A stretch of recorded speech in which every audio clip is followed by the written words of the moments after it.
do you feel like the point of taking on funding is the delineation between a change in behaviors or a significant change in behaviors for you and for the company, or is there a more defining moment? I don't think that we actually had a very big change in behavior at that time. I do think that it allowed us to go out and make smart bets and investments. What I might say are things that you're building now that might be unprofitable now, but create profitability in the future. So for example, in order to grow at a high growth rate, you have to continue to invest in marketing to bring in demand generation to bring in leads that are going to eventually go down through a funnel and convert into customers. And you also have to hire a bunch more salespeople who have to ramp, and there's a cost while they're ramping that is a sunk cost. And so you're investing in all, and you're building product now today that may be useful a year or two from now, and then you'll be able to amortize that software over a number of years in the future. So you have to make all these investments right now in order to set the company up to grow at that 50 to 100% growth rate. And so having the cash in the bank allowed us to do that. It allowed us to, in 1 year in 2019, when we raised our Series B, we grew our product and engineering organization from 14 people in January to 80 people in September. Wow. And we were able to build out 10 distinct parallel track squads, all working on different parts of the product, some of the existing products, some new products, some of the underlying technology.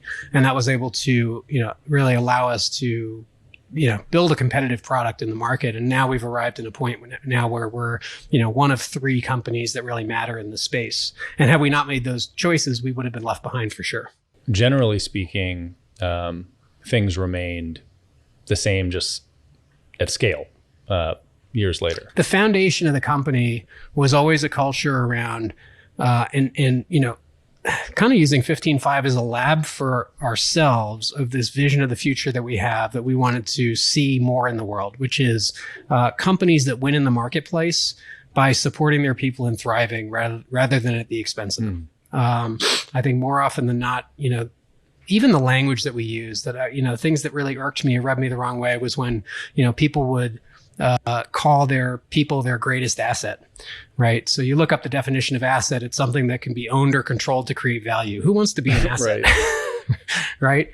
Or even human resources. You look up the definition of resource, it's like something that, can be transformed into value, but that in the process may be consumed or made unavailable, right? And that's how we think about. Like when you abstract people to rows on a spreadsheet and they're cogs in the machine, you lose the humanity. And in our day and age, I think you end up with companies that, don't have a sense of loyalty with their people. They don't have people who are really committed to giving their all, to using their greatest strengths to contribute to the organization. So I had this vision of, what would it be like if caring for people and caring for performance weren't necessarily a choice point, but actually something that together synergistically would create something more sustainable and enduring long term? Could we create like a more humanistic way to manage and lead people that has companies win while also unlocking people's potential? And so that was the culture we were